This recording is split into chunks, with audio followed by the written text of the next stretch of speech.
DD Tamil தொலைக்காட்சி நேயர்களுக்கு வணக்கம். இந்தியா இந்த வாரம் நிகழ்ச்சிக்கு உங்களை வரவேற்பவர் நான் ராஜகோபாலன் சத்யநாராயணன். முதலில் தலைப்புச் செய்திகளை பார்க்கலாம். பழங்குடியினரை தாக்கும் அரிவாள் செல் வகை இரத்த சோகை நோய் விரிவான சிகிச்சை முறை மூலம் கட்டுப்படுத்த குடியரசுத் தலைவர் திரௌபதி முர்மு வலியுறுத்தல். தேசியம் என்றாலே தமிழுக்கு எதிரானது என்ற பிம்பம் கட்டமைக்கப்பட்டுள்ளதாக குடியரசு துணைத் தலைவர் CP ராதாகிருஷ்ணன் பேச்சு. அதனை தகர்க்க வேண்டிய கடமை அனைவருக்கும் உள்ளது எனவும் வலியுறுத்தல். வளர்ச்சியடைந்த இந்தியாவிற்கான வேலைவாய்ப்பு திட்டத்தின் கீழ் 2400 கோடி ரூபாய் மதிப்பில் ஊக்கத்தொகை வழங்கும் திட்டம் தில்லியில் நடைபெற்ற நிகழ்ச்சியில் பிரதமர் நரேந்திர மோடி தொடங்கி வைத்தார். எல்லைகளை கடந்து உலகம் முழுவதும் பரவியுள்ள யோகக்கலை இந்தியாவின் ஆன்மீகம் மற்றும் கலாச்சார பாரம்பரியத்திற்கு ஆணி வேராக திகழ்கிறது. பிரதமர் நரேந்திர மோடி பதிவு. கடந்த 12 ஆண்டுகளில் எதிரிகளிடமிருந்து குடிமக்களை காக்க புதிய பாதுகாப்பு அரண் உருவாக்கப்பட்டுள்ளது. மத்திய உள்துறை அமைச்சர் அமித்ஷா பதிவு. பொதுமக்கள் எளிய முறையில் பெறும் வகையில் பாஸ்போர்ட் விநியோகம் ஜனநாயகப்படுத்தப்பட்டுள்ளது. வெளியுறவுத்துறை அமைச்சர் ஜெய்சங்கர் பேச்சு. 2025-26 நிதியாண்டில் நாட்டின் பாதுகாப்பு உற்பத்தியில் புதிய உச்சம் 1,78,000 கோடி ரூபாயாக உயர்ந்ததாக அமைச்சர் ராஜ்நாத் சிங் தகவல். தமிழகம் உள்ளிட்ட 4 மாநிலங்களுக்கு அதிக அளவிலான பருப்புகள் எண்ணெய் வித்துகள் கொள்முதல் மத்திய அமைச்சர் சிவராஜ் சிங் சௌகான் ஒப்புதல். மருத்துவரின் பரிந்துரை சீட்டு இல்லாமல் மருந்தகங்களில் இருமல் மருந்து வழங்க தடை மத்திய அரசு அறிவிப்பு. கும்மிடிப்பூண்டி அருகே 3 வயது குழந்தை பாலியல் வன்கொடுமைக்கு ஆளாக்கப்பட்ட சம்பவம். குற்றவாளிகளை கண்டறிந்து கடுமையான தண்டனை வழங்க மத்திய இணையமைச்சர் எல் முருகன் வலியுறுத்தல். தமிழகத்தில் தொடரும் பெண்களுக்கு எதிரான குற்றங்களை கண்டித்து பாஜக சார்பில் ஆர்ப்பாட்டம். மூத்த தலைவர்கள் நயினா நாகேந்திரன், தமிழிசை சவுந்தரராஜன் உள்ளிட்டோர் பங்கேற்பு. காலை உணவு திட்டம் 8ஆம் வகுப்பு வரை விரிவாக்கம் செப்டம்பர் 17ஆம் தேதி முதல் அமல்படுத்தப்படும் என முதலமைச்சர் ஜோசப் விஜய் அறிவிப்பு. தமிழ்த்தாய் வாழ்த்துடன் தொடங்கியது தமிழ்நாடு சட்டப்பேரவையின் 17வது கூட்டத்தொடர். அனைவருக்கும் அனைத்தும் கிடைக்கும் வகையில் ஆட்சி இருக்கும் என ஆளுநர் உரையில் உறுதி. காவிரியின் குறுக்கே மேகதாது உள்ளிட்ட எந்த அணையும் கட்டக்கூடாது. தமிழக சட்டப்பேரவையில் முதலமைச்சர் விஜய் கொண்டு வந்த தீர்மானம் ஒருமனதாக நிறைவேற்றம். பழங்குடியினரை தாக்கும் அரிவாள் செல் வகை இரத்த சோகை நோயினை விரைவான சிகிச்சை முறை மூலம் கட்டுப்படுத்த வேண்டும் என்று குடியரசுத் தலைவர் திரௌபதி முர்மு தெரிவித்துள்ளார். நிகழ்ச்சியில் பேசிய அவர், வளர்ச்சிக்கும் கலாச்சாரத்திற்கும் இடையிலான சமநிலையை ஒரு வலுவான மற்றும் வளமான சமூகத்தின் அடித்தளம் என்று குறிப்பிட்டார். நமது கலாச்சாரம் மற்றும் அடிப்படை விழுமியங்களில் இருந்து வலிமையை பெற்று அவற்றை மேலும் வலுப்படுத்துவதே அர்த்தமுள்ள வளர்ச்சி என்றும் அவர் குறிப்பிட்டார்.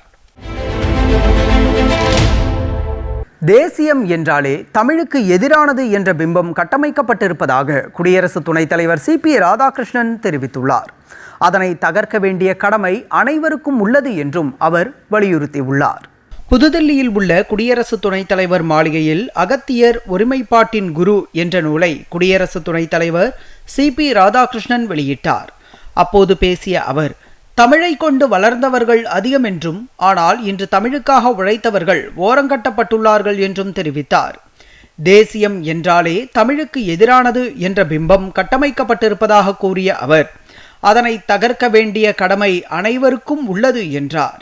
இந்த நிகழ்ச்சியில் ராஷ்டிரிய ஸ்வயம் சேவக் சங்கத்தின் அகில பாரதிய பிரசார் பிரமுக் சுனில் அம்பேத்கர், கலைமகள் இதழின் ஆசிரியர் கீழாம்பூர் சங்கர சுப்பிரமணியன், மூத்த எழுத்தாளரும் பத்திரிகையாளருமான மாலன், நூலாசிரியர்களான ஷாமா பட் மற்றும் MN சுதா, நூலின் தமிழாக்கத்தை செய்த பேராசிரியர் கல்யாணி உள்ளிட்டோர் கலந்து கொண்டனர். வளர்ச்சியடைந்த இந்தியாவிற்கான வேலைவாய்ப்பு திட்டத்தின் கீழ் 2400 கோடி ரூபாய் ஊக்கத்தொகையை பிரதமர் நரேந்திர மோடி புதுதில்லியில் விடுவித்தார். புதுதில்லியில் நடைபெற்ற நிகழ்ச்சியில் இந்த திட்டத்தை தொடங்கி வைத்த பிரதமர் இளைஞர்களுடன் கலந்துரையாடினார். தொடர்ந்து நிகழ்ச்சியில் பேசிய பிரதமர், நாடு முழுவதும் தற்போது ஒவ்வொரு மாவட்டத்திலும் புத்தொழில் நிறுவனங்கள் செயல்பட்டு வருவதாக குறிப்பிட்டார். இந்திய இளைஞர்கள் புதிய கண்டுபிடிப்புகள் மூலம் தொழில் முனைவோரை வழிநடத்துவார்கள் என சர்வதேச சமூகம் நம்பிக்கையுடன் உள்ளதாகவும் பிரதமர் நரேந்திர மோடி குறிப்பிட்டார். எல்லைகளை கடந்து உலகம் முழுவதும் பரவியுள்ள யோக கலை இந்தியாவின் ஆன்மீகம் மற்றும் கலாச்சார பாரம்பரியத்திற்கு ஆணிவேராக திகழ்வதாக பிரதமர் நரேந்திர மோடி தெரிவித்துள்ளார். யோகாசன கலை குறித்து ஆயுஷ் துறை அமைச்சர் பிரதாப் ராவ் ஜாதவ் வெளியிட்ட கட்டுரையை தமது சமூக வலைதள பதிவில் பிரதமர் நரேந்திர மோடி பகிர்ந்துள்ளார். மேலும் உலகம் முழுவதிலும் யோகாசன கலை கொண்டாடப்படுவது ஈடு இணையற்ற பாரம்பரியத்தை வெளிப்படுத்துவதாகவும் பிரதமர் குறிப்பிட்டுள்ளார். தரமான கல்வி, மலிவு விலையில் மருத்துவம், சிறந்த உட்கட்டமைப்பு வசதி ஆகியவற்றிற்கு மத்திய அரசு முன்னுரிமை அளித்து வருவதாக பிரதமர் நரேந்திர மோடி தெரிவித்துள்ளார். இது குறித்து அவர் வெளியிட்டுள்ள சமூக வலைதள பதிவில், நாட்டை கட்டமைப்பதில் நடுத்தர மக்கள் எண்ணற்ற வழிகளில் பங்காற்றுவதாகவும் அவர்களின் எதிர்பார்ப்புகளை நிறைவேற்றும் வகையில் மத்திய அரசு தொடர்ந்து பணியாற்றி வருவதாகவும் குறிப்பிட்டுள்ளார். கடந்த 12 ஆண்டுகால பாஜக ஆட்சியில் நடுத்தர மற்றும் பாமர மக்களின் வாழ்க்கை தரத்தை மேம்படுத்த தொடர்ந்து கவனம் செலுத்தப்பட்டு வந்ததையும் பிரதமர் சுட்டிக்காட்டினார். வளர்ச்சியடைந்த இந்தியா என்ற கனவை நனவாக்க அடுத்த தலைமுறை உட்கட்டமைப்பில் கவனம் செலுத்த வேண்டியது அவசியம் என்று பிரதமர் நரேந்திர மோடி வலியுறுத்தினார். இது தொடர்பாக தமது சமூக வலைதள பக்கத்தில் பதிவிட்டுள்ள பிரதமர் நரேந்திர மோடி, கடந்த 12 ஆண்டுகளில் உட்கட்டமைப்பில் நாடு குறிப்பிடத்தக்க வளர்ச்சியை எட்டியுள்ளதாக தெரிவித்தார். எனவே வளர்ச்சியடைந்த இந்தியா என்ற கனவை நனவாக்க அடுத்த தலைமுறை உட்கட்டமைப்பில் கவனம் செலுத்த வேண்டியது அவசியம் என்றும் குறிப்பிட்டுள்ளார். நாட்டின் உட்கட்டமைப்பில் ஏற்பட்டுள்ள வளர்ச்சி, போக்குவரத்து, ஏற்றுமதி மற்றும் வளர்ச்சிக்கான புதிய பாதையை உருவாக்கியுள்ளதாக குறிப்பிட்டார். உட்கட்டமைப்பு வளர்ச்சியால் போக்குவரத்திற்கான தூரம் குறைந்தது மட்டுமல்லாமல் செழிப்பான வாய்ப்புகளை விரிவுபடுத்தி நாட்டின் அடித்தளத்தை வலுப்படுத்தியுள்ளதாக தெரிவித்தார். பிரதமர் நரேந்திர மோடி தலைமையில் கடந்த 12 ஆண்டுகளில் எதிரிகளிடமிருந்து குடிமக்களை காக்க புதிய பாதுகாப்பு அரண் உருவாக்கப்பட்டிருப்பதாக மத்திய உள்துறை அமைச்சர் அமித்ஷா கூறியுள்ளார். இது குறித்து அவர் வெளியிட்டுள்ள சமூக வலைதள பதிவில், எல்லை தாண்டி வரும் எதிரிகளுக்கு துல்லிய தாக்குதல், வான்வழி தாக்குதல், ஆபரேஷன் சிந்தூர் போன்றவற்றின் மூலம் தக்க பதிலடி கொடுக்கப்பட்டதை நினைவு கூர்ந்தார். உள்நாட்டு பாதுகாப்பை மேம்படுத்தி வடகிழக்கு மாநிலங்களில் நக்சல் தீவிரவாதம் அறவே ஒழிக்கப்பட்டிருப்பதையும் அமித்ஷா சுட்டிக்காட்டியுள்ளார். இந்தியாவுக்கான அமெரிக்க தூதர் செர்ஜியோ கோரை மத்திய உள்துறை அமைச்சர் அமித்ஷா சந்தித்தார். புதுதில்லியில் நடைபெற்ற இந்த சந்திப்பு குறித்து அமித்ஷா வெளியிட்ட சமூக வலைதள பதிவில், பாதுகாப்பு உள்ளிட்ட துறைகளில் ஒத்துழைப்பை மேம்படுத்துவதற்கான அம்சங்கள் குறித்து ஆலோசனை மேற்கொண்டதாக குறிப்பிட்டுள்ளார். குறிப்பாக தீவிரவாதம் மற்றும் நக்சல் தீவிரவாதத்திற்கு எதிரான நடவடிக்கைகளில் இரு நாடுகளுக்கிடையேயான ஒத்துழைப்பை வலுப்படுத்துவது குறித்தும் விவாதித்ததாக தெரிவித்தார். 2025-26 நிதியாண்டில் இந்தியாவின் ஆண்டு பாதுகாப்பு உற்பத்தி 1.78 லட்சம் கோடி ரூபாயாக உயர்ந்து இதுவரை இல்லாத உச்சத்தை எட்டியிருப்பதாக பாதுகாப்புத்துறை அமைச்சர் ராஜ்நாத் சிங் தெரிவித்துள்ளார். இது தொடர்பாக சமூக ஊடகத்தில் பதிவிட்டுள்ள அவர், முந்தைய நிதியாண்டின் உற்பத்தியான 1.54 லட்சம் கோடி ரூபாயுடன் ஒப்பிடுகையில் இது 15.6% வளர்ச்சியையும் 84,000 கோடி ரூபாய்க்கும் அதிகமாக இருந்த 2020-21 நிதியாண்டில் இருந்து 110% அளவிலான மிகப்பெரிய வளர்ச்சியையும் குறிப்பதாக தெரிவித்தார். 2013-14 நிதியாண்டில் 4,746 கோடி ரூபாயாக இருந்த உள்நாட்டு பாதுகாப்பு உற்பத்தி தற்போது கிட்டத்தட்ட 4 மடங்காக அதிகரித்துள்ளதாகவும் அவர் குறிப்பிட்டார். சமீபத்திய ஆண்டுகளில் இந்தியாவின் பாதுகாப்பு உற்பத்தியில் ஏற்பட்டுள்ள இந்த வியத்தகு வளர்ச்சிக்கு பாதுகாப்பு உற்பத்தி துறை மற்றும் அது சார்ந்த அனைத்து தரப்பினரின் கூட்டு முயற்சிகளே காரணம் என்று அமைச்சர் சுட்டிக்காட்டினார். விரைவாகவும் எளிதில் அணுகக்கூடிய வகையில் பாஸ்போர்ட் விநியோகம் இன்று ஜனநாயகப்படுத்தப்பட்டுள்ளது என்று வெளியுறவுத்துறை அமைச்சர் ஜெய்சங்கர் தெரிவித்துள்ளார். தில்லியில் நடைபெற்ற வருடாந்திர மண்டல பாஸ்போர்ட் அதிகாரிகள் மாநாட்டில் பேசிய அவர், 2025-26 நிதியாண்டில் பாஸ்போர்ட் விநியோகம் 138 லட்சத்திற்கும் அதிகமாக உயர்ந்துள்ளதாக கூறினார். தடையற்ற பாஸ்போர்ட் சேவை செழிப்பான மற்றும் வளர்ச்சியடைந்த இந்தியா உருவாக்கத்திற்கு உந்து சக்தியாக அமையும் என்றார். 2014ஆம் ஆண்டில் நாடு முழுவதும் 77 பாஸ்போர்ட் சேவை மையங்கள் மட்டுமே இருந்ததாகவும் தற்போது 544 பாஸ்போர்ட் செயல்பாட்டு மையங்கள் உள்ளதாகவும் அவர் குறிப்பிட்டார். மருந்தியல் துறையில் அதிநவீன ஆராய்ச்சியை ஊக்குவிக்கவும் எதிர்காலத்திற்கு தயாரான திறன்மிக்க பணியாளர்களை உருவாக்கவும் மத்திய அரசு உறுதி பூண்டிருப்பதாக மத்திய சுகாதாரத்துறை அமைச்சர் JP நட்டா தெரிவித்தார். புதுதில்லியில் நடைபெற்ற தேசிய மருந்தியல் கல்வி மற்றும் ஆராய்ச்சி நிறுவனங்கள் கவுன்சிலின் 3வது கூட்டத்திற்கு தலைமை தாங்கினார். இது தொடர்பாக அவர் வெளியிட்ட சமூக வலைதள பதிவில், இந்தியாவின் மருந்தியல் கல்வி, ஆராய்ச்சி மற்றும் புத்தாக்க சூழலை வலுப்படுத்துவதை நோக்கமாக கொண்டுள்ளதாக கூறினார். ஆத்ம நிர்பர் எனப்படும் சுயசார்பு மற்றும் உலக அளவில் போட்டியிடக்கூடிய மருந்தியல் துறையை உருவாக்கும் தொலைநோக்கு பார்வையை ஆதரிக்கும் வகையில் உலக தரம் வாய்ந்த நிறுவனங்களை உருவாக்குதல், அதிநவீன ஆராய்ச்சியை ஊக்குவித்தல் மற்றும் எதிர்காலத்திற்கு தயாரான திறன்மிக்க பணியாளர்களை உருவாக்குதல் ஆகியவற்றில் அரசு கொண்டுள்ள உறுதிப்பாட்டையும் அமைச்சர் நட்டா வலியுறுத்தினார். மின்னணு சாதனங்கள் ஏற்றுமதியில் உலகின் 6வது நாடாக இந்தியா உருவெடுத்திருப்பதாக மத்திய மின்னணுவியல் மற்றும் தகவல் தொழில்நுட்பத்துறை அமைச்சர் அஸ்வினி வைஷ்ணவ் கூறியுள்ளார். புனேயில் நடைபெற்ற நிகழ்ச்சி ஒன்றில் கலந்து கொண்டு உரையாற்றிய அவர், பிரதமர் நரேந்திர மோடியின் சீரிய தலைமையின் கீழ் உலகளவில் மின்னணு சாதன உற்பத்தி தளமாக இந்தியா மாறியிருப்பதாகவும், இங்கு தயாரிக்கப்படும் மின்னணு சாதனங்கள் உலகம் முழுவதும் ஏற்றுமதி செய்யப்படுவதாகவும் தெரிவித்தார்.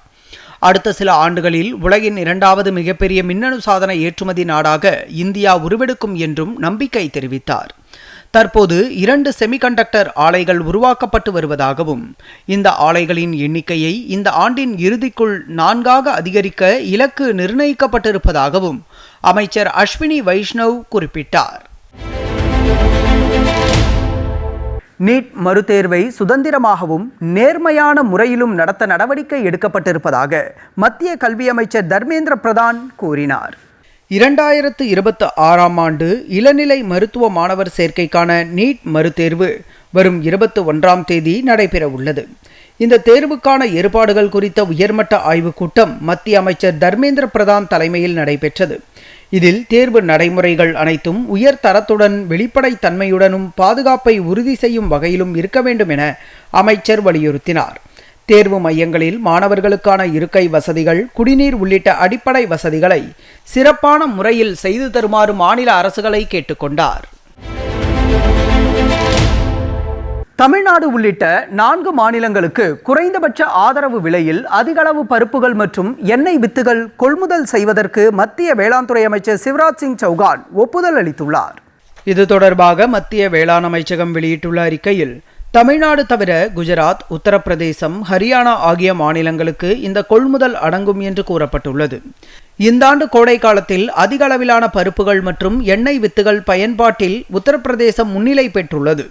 அந்த வகையில் 48,298 மெட்ரிக் டன் பாசிப்பருப்பு, 97,970 மெட்ரிக் டன் உளுந்து ஆகியவற்றுக்கு ஒப்புதல் வழங்கப்பட்டிருப்பதாக வேளாண் துறை அமைச்சகம் தெரிவித்துள்ளது.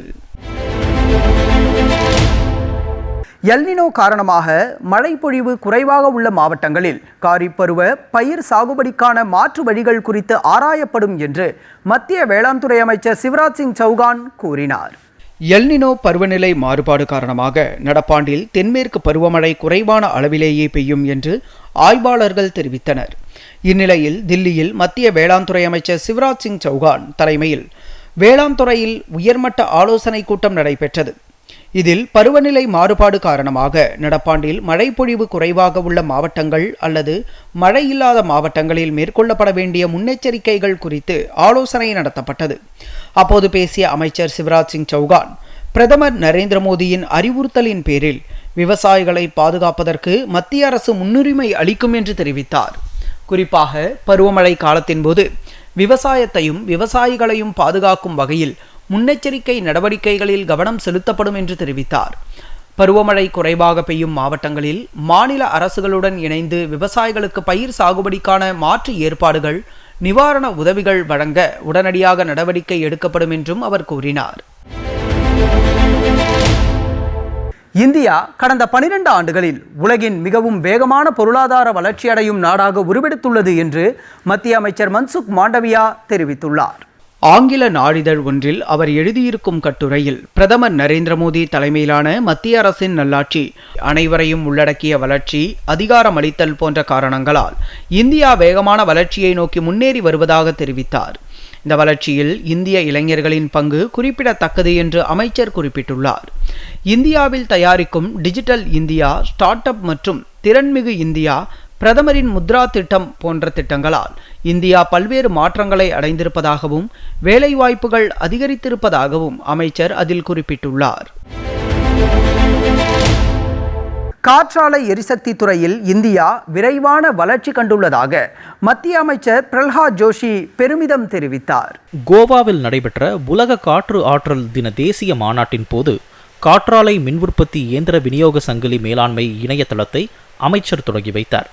புதிய மற்றும் புதுப்பிக்கத்தக்க எரிசக்தி அமைச்சகம் மற்றும் இந்திய காற்றாலை மின் உற்பத்தி இயந்திர உற்பத்தியாளர்கள் சங்கம் ஆகியவற்றால் கூட்டாக உருவாக்கப்பட்ட இந்த இணையதளம் காற்றாலை எரிசக்தி விநியோக சங்கிலியை சீரமைப்பதை நோக்கமாக கொண்ட நாட்டின் முதல் பிரத்யேக டிஜிட்டல் தளமாகும். உணவு பாதுகாப்பு உறுதி செய்வதற்கு வேளாண் உற்பத்தியை அதிகரிப்பதோடு மட்டுமல்லாமல் உணவு தானிய சேமிப்பு கிடங்கு மற்றும் விநியோக சங்கிலியும் முக்கியமானது என்று மத்திய உணவுத்துறை அமைச்சர் பிரல்ஹாத் ஜோஷி கூறினார். புதுதில்லியில் நடைபெற்ற உணவுத்துறை சார்ந்த நிகழ்ச்சி ஒன்றில் கலந்து கொண்டு உரையாற்றிய அவர், தொழில்நுட்ப வசதி, டிஜிட்டல் மயமாக்கல் ஆகியவை பொது விநியோகத்துறையில் மாபெரும் மாற்றங்களை ஏற்படுத்தியிருப்பதாகவும், குறிப்பாக உணவு தானிய விநியோகத்தில் வலுவான வெளிப்படைத்தன்மையை உறுதி செய்திருப்பதாகவும் குறிப்பிட்டார். 98.5% உணவு தானியங்கள் பிரதமரின் கரீப் கல்யாண் அன்ன யோஜனா திட்டத்தின் கீழ் விநியோகம் செய்யப்படுவதாகவும் அமைச்சர் கூறினார். ஒரே தேசம் ஒரே குடும்ப அட்டை திட்டத்தின் மூலம் நாடு முழுவதும் பணி நிமித்தமாக குடிபெயர்ந்தவர்களுக்கும் உணவு பாதுகாப்பு உறுதி செய்யப்பட்டிருப்பதாகவும், டிஜிட்டல் மயமாக்கல் தகுதியற்ற குடும்ப அட்டைதாரர்களை அடையாளம் காண உதவியிருப்பதாகவும் அமைச்சர் பிரல்ஹாத் ஜோஷி தெரிவித்தார். 2026ஆம் ஆண்டிற்கான ஹஜ் புனித யாத்திரை இந்திய வரலாற்றில் வெற்றிகரமான யாத்திரையாக அமைந்துள்ளது என்று மத்திய அமைச்சர் கிரண் ரிஜிஜு கூறியுள்ளார். ஹஜ் யாத்திரை சார்ந்த உயர்மட்ட ஆய்வுக் கூட்டம் அமைச்சர் கிரண் ரிஜிஜு தலைமையில் நடைபெற்றது. புதுதில்லியில் நடைபெற்ற இந்த கூட்டத்திற்கு பின் செய்தியாளர்களிடம் பேசிய அவர், 2026ஆம் ஆண்டுக்கான ஹஜ் புனித யாத்திரை இந்திய வரலாற்றிலேயே மிக வெற்றிகரமான யாத்திரையாக அமைந்திருப்பதாக தெரிவித்தார். ஹஜ் யாத்திரைக்கான சவுதி அரேபிய அரசின் 2 விருதுகளை இந்தியா பெற்றிருப்பதாக குறிப்பிட்ட கிரண் ரிஜிஜு, 2027ஆம் ஆண்டு ஹஜ் பயணத்திற்கான புதிய கொள்கையை மத்திய அரசு விரைவில் வெளியிட இருப்பதாகவும் கூறினார். நீட் மோசடிகள் குறித்து புகார் அளிக்க பிரத்யேக இணையதளத்தை தேசிய தேர்வு முகமை அறிமுகம் செய்துள்ளது. முன்னதாக நடைபெற்ற நீட் தேர்வில் எழுந்த பல்வேறு முறைகேடு புகார்களை தொடர்ந்து ஜூன் 21 அன்று நீட் மறுதேர்வு நடத்தப்பட உள்ளது. இந்த சூழ்நிலையை பயன்படுத்தி சமூக வலைதளங்களில் போலியான வினாத்தாள்கள், விடை குறிப்புகள் மற்றும் போலி வாக்குறுதிகளை அளித்து மாணவர்களையும் பெற்றோர்களையும் ஏமாற்றும் மோசடி கும்பல்களை ஒடுக்க தேசிய தேர்வு முகமை இந்த இணையதளத்தை அறிமுகப்படுத்தியுள்ளது. இதற்காக MyGov தளத்துடன் இணைந்து பிரத்யேகமாக innovate.mygov.in/neet-UG-2026 என்ற இணையதளம் தொடங்கப்பட்டுள்ளது. இந்த தளம் ஜூன் 14 முதல் ஜூன் 30 வரை செயல்பாட்டில் இருக்கும். இதில் பொது தேர்வுகள் முறைகேடு தடுப்பு சட்டம் 2024 கீழ் பின்வரும் முக்கிய 3 பிரிவுகளில் பொதுமக்கள் மற்றும் மாணவர்கள் புகார்களை அளிக்கலாம். நாடு முழுவதும் தேவைக்கேற்றாற்போல் பெட்ரோல், டீசல் விநியோகிக்கப்பட்டு வருவதாக மத்திய பெட்ரோலியத்துறை அமைச்சகம் தெரிவித்துள்ளது. புதுதில்லியில் செய்தியாளர்களிடம் பேசிய பெட்ரோலியம் மற்றும் இயற்கை எரிவாயு அமைச்சகத்தின் இணை செயலாளர் சுஜாதா சர்மா, கடந்த 3 நாட்களில் 1,36,00,000 சமையல் எரிவாயு சிலிண்டர்களுக்கான முன்பதிவுகள் பெறப்பட்டு 1,47,00,000 சிலிண்டர்கள் விநியோகிக்கப்பட்டதாக தெரிவித்துள்ளார். இதே காலகட்டத்தில் சுமார் 23,000 டன் வணிக பயன்பாட்டிற்கான சமையல் எரிவாயு விற்பனை செய்யப்பட்டுள்ளதாக குறிப்பிட்ட அவர், அனைத்து சுத்திகரிப்பு நிலையங்களும் முழுவீச்சில் இயங்கி வருவதாகவும், பெட்ரோல் மற்றும் டீசல் இருப்பு போதுமான அளவில் பராமரிக்கப்பட்டு வருவதாகவும் தெரிவித்தார்.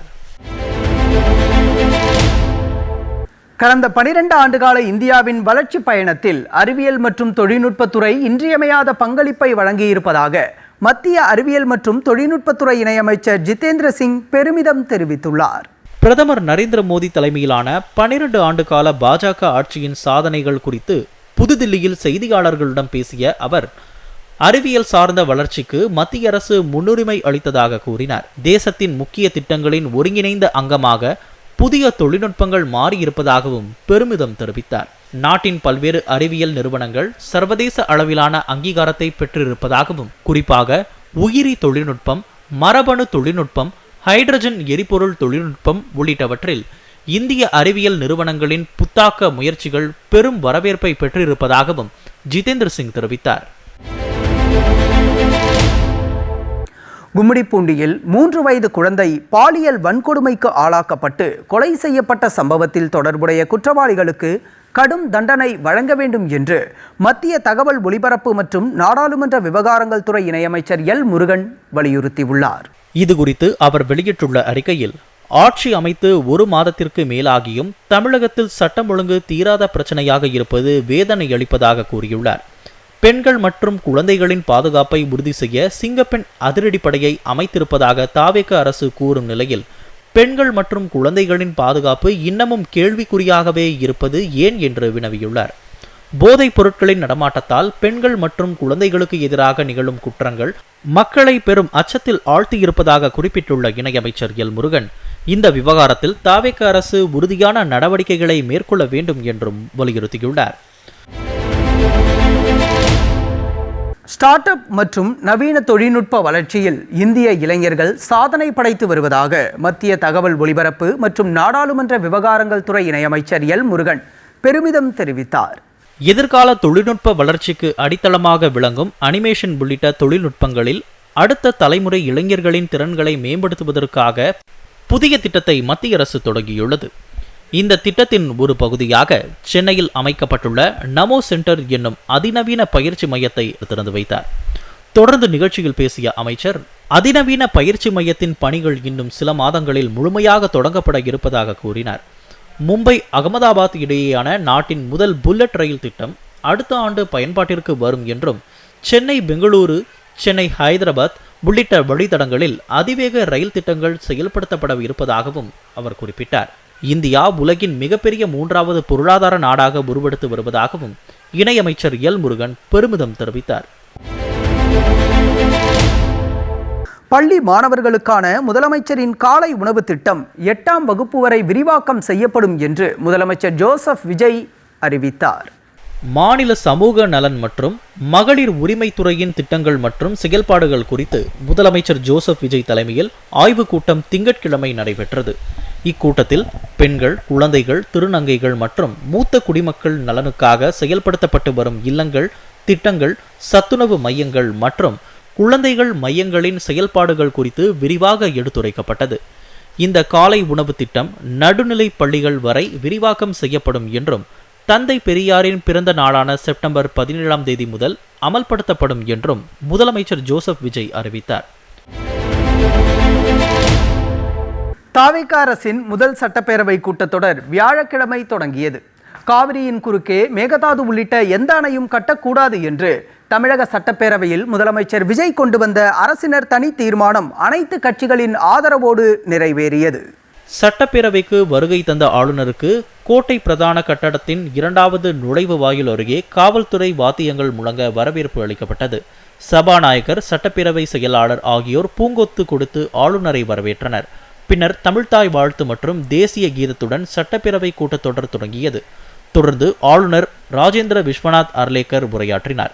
அவரது உரையில் தமிழ்நாட்டில் இருமொழி கொள்கை தொடர்ந்து நடைமுறைப்படுத்தப்படும், தமிழ்நாட்டுக்கு வழங்க வேண்டிய கல்வி நிதியை மத்திய அரசு விடுவிக்க வேண்டும், உச்சநீதிமன்ற கிளையை தமிழ்நாட்டில் நிறுவ வேண்டும், மத்திய அரசு சாதிவாரி கணக்கெடுப்பை முடித்த பிறகு தமிழ்நாடு அரசு சமூக நீதி ஆய்வை மேற்கொள்ளும், தேசிய கல்விக் கொள்கையை எதிர்ப்பதில் தமிழ்நாடு அரசு உறுதியாக உள்ளது என்பன உள்ளிட்ட பல்வேறு அம்சங்கள் இடம்பெற்றிருந்தன. முன்னதாக எதிர்க்கட்சியான திமுகவினர் தாவேக அரசுக்கு எதிராக கருப்பு பட்டை அணிந்து சட்டசபைக்கு வருகை தந்தனர். அவர்கள் சட்டப்பேரவை வளாகம் முன்பு வாயை திறங்க சிஎம், மாஸ்டர் வாயில் பிளாஸ்டர், திரையில் ஹீரோ, தரையில் ஜீரோ, தூய சக்தி அல்ல துயர சக்தி என்று எழுதப்பட்டிருந்த பல்வேறு பதாகைகளை ஏந்தி ஆர்ப்பாட்டத்தில் ஈடுபட்டனர். இதனைத் தொடர்ந்து முதலமைச்சர் விஜய் மேகதாது அணை கட்டுவதற்கு எதிர்ப்பு தெரிவிக்கும் அரசினர் தனி தீர்மானத்தை முன்மொழிந்தார். அதில் உச்சநீதிமன்றம் கடந்த 2007ஆம் ஆண்டு அளித்த தீர்ப்புக்கு எதிராக காவிரியின் குறுக்கே எந்தவொரு அணையும் கட்டக்கூடாது என்று இருப்பதை சுட்டிக்காட்டினார். மேலும் கர்நாடக அரசு புதிதாக மேகதாது அணை கட்டுவதற்கு திட்ட அறிக்கை தயாரித்துள்ள நிலையில் அதுபோன்ற திட்டத்தை அனுமதிக்க முடியாது என்றும் அதற்கு இந்த பேரவை எதிர்ப்பு தெரிவிக்கும் வகையில் தீர்மானம் கொண்டுவரப்படுவதாகவும் கூறினார். இந்த தீர்மானத்திற்கு அனைத்து கட்சி உறுப்பினர்கள் ஆதரவு தெரிவித்தனர். இதையடுத்து தீர்மானம் ஒருமனதாக சட்டப்பேரவையில் நிறைவேறியது. தேர்தல் பிரச்சாரத்தில் குழந்தைகளை கருவியாக பயன்படுத்திய முதலமைச்சர் ஜோசப் விஜய் தற்போது பெண்கள் பாதுகாப்பில் தொடர்ந்து தோல்வியடைந்து வருவதாக எதிர்க்கட்சித் தலைவர் உதயநிதி ஸ்டாலின் விமர்சித்துள்ளார். இது குறித்து அவர் வெளியிட்டுள்ள பதிவில், வடக்கே எங்கோ தூரத்தில் நடந்ததாக நாம் செய்திகளில் படித்த குற்றச்சம்பவங்கள் எல்லாம் தற்போது தமிழ்நாட்டில் தினசரி தொடர்கதை ஆவது கண்டிக்கத்தக்கது என்று குறிப்பிட்டுள்ளார். தேர்தல் பிரச்சாரத்தில் வாக்கு கேட்பதற்கான கருவியாக குழந்தைகளை பயன்படுத்திய முதலமைச்சர் குழந்தைகள் பெண்கள் பாதுகாப்பில் தொடர்ந்து கோட்டை விடுகிறார் என்றும் உதயநிதி விமர்சித்துள்ளார். தவிக ஆட்சியில் தமிழகத்தில் 100க்கும் மேற்பட்ட கொலைகள் நடந்திருப்பது கண்டிக்கத்தக்கது என்று பாஜக மாநில தலைவர் நயினா நாகேந்திரன் தெரிவித்துள்ளார். தமிழகத்தில் பெண்களுக்கு எதிரான குற்றச்சம்பவங்கள் அதிகரித்து வருவதை கண்டித்து சென்னை எழும்பூரில் பாஜக சார்பில் ஆர்ப்பாட்டம் நடைபெற்றது. இந்த ஆர்ப்பாட்டத்தில் அக்கட்சியின் மூத்த தலைவர்கள் நயினார் நாகேந்திரன், தமிழிசை சவுந்தரராஜன் உள்ளிட்ட பலர் கலந்து கொண்டனர். பெண்கள் மற்றும் குழந்தைகளுக்கு எதிரான பாலியல் குற்றங்கள் அதிகரித்து வருவதையும் சட்டம் ஒழுங்கு சீர்குலைந்து இருப்பதையும் சுட்டிக்காட்டும் வாசகங்கள் அடங்கிய பதாகைகளை ஏந்தியபடி இந்த ஆர்ப்பாட்டத்தில் ஏராளமானோர் கலந்து கொண்டனர். ஆர்ப்பாட்டத்தில் பேசிய நயினார் நாகேந்திரன், தவிக ஆட்சியில் பெண்களுக்கு பாதுகாப்பற்றதாக தமிழகம் திகழ்கிறது என்றார். இருப்பினும் வாய் திறக்காமல் முதலமைச்சர் மௌனம் காப்பது ஏற்கத்தக்கது அல்ல என்றும் பெண்களுக்கான பாதுகாப்பை உறுதி செய்ய உடனடி நடவடிக்கை அவசியம் என்றும் அவர் கேட்டுக்கொண்டார். இருமல் சிரப் மருந்துகளின் விற்பனை மற்றும் பயன்பாட்டை கட்டுப்படுத்தும் வகையில் 1945ஆம் ஆண்டு மருந்து விதிகளில் மத்திய அரசு முக்கிய திருத்தங்களை மேற்கொண்டுள்ளது. இருமல் மருந்துகளை இனி மருத்துவரின் பரிந்துரை சீட்டு இல்லாமல் வாங்க முடியாத நிலை உருவாகி இருக்கிறது. இதன் பின்னணி என்ன, மத்திய அரசின் புதிய கட்டுப்பாடுகள் என்ன என்பது குறித்து என்ன தெரிஞ்சுக்க போறோம் செய்தி தொகுப்பில் நாம் பார்க்கலாம்.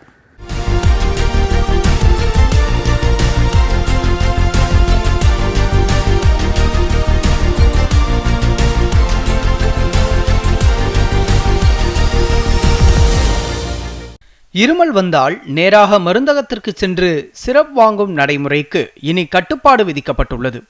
மருத்துவரின் பரிந்துரை சீட்டு இல்லாமல் இருமல் மருந்துகளை விற்பனை செய்யக்கூடாது என்று மத்திய அரசு புதிய உத்தரவை வெளியிட்டுள்ளது.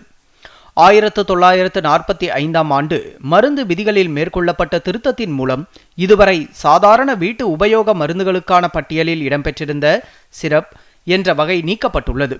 இதனால் இருமல் சிரப் உள்ளிட்ட அனைத்து சிரப் வடிவ மருந்துகளும் இனி மருத்துவரின் பரிந்துரையுடன் மட்டுமே வழங்கப்பட வேண்டும் என்ற நிலை ஏற்பட்டுள்ளது. மேலும் உரிமம் பெற்ற மருந்தகங்கள் மூலம் மட்டுமே இந்த மருந்துகளை விற்பனை செய்ய அனுமதி வழங்கப்பட்டுள்ளது. குறிப்பாக கிராமப்புறங்களில் பொதுக்கடைகள் அல்லது மருந்தக உரிமம் இல்லாத விற்பனை நிலையங்களில் இருமல் சிரப் விற்பனை செய்ய முடியாது என தெளிவுபடுத்தப்பட்டுள்ளது. இந்த நடவடிக்கைக்கு பின்னணியாக கடந்த சில ஆண்டுகளாக கலப்படம் செய்யப்பட்ட இருமல் மருந்துகளால் குழந்தைகள் உயிரிழந்த சம்பவங்கள் குறிப்பிடப்படுகின்றன. குறிப்பாக மத்திய பிரதேசத்தில் கலப்பட இருமல் சிரப் அருந்திய குழந்தைகள் உயிரிழந்தது பெரும் அதிர்ச்சியை ஏற்படுத்தியது. இதனையடுத்து மருந்துகளின் தரம் மற்றும் பாதுகாப்பு குறித்து கண்காணிப்பை அதிகரிக்க வேண்டிய அவசியம் எழுந்தது. பொதுமக்களின் கருத்துகள் மற்றும் மருந்து தொழில்நுட்ப ஆலோசனை குழுவின் பரிந்துரைகளை பரிசீலித்த பிறகே இந்த திருத்தம் அமல்படுத்தப்பட்டுள்ளதாக மத்திய சுகாதார அமைச்சகம் தெரிவித்துள்ளது. இத்துடன் நிறைவடைந்தது இந்தியா இந்த வாரம் செய்தி தொகுப்பு. மீண்டும் சந்திக்கலாம் மற்றும் ஒரு நிகழ்ச்சியில்.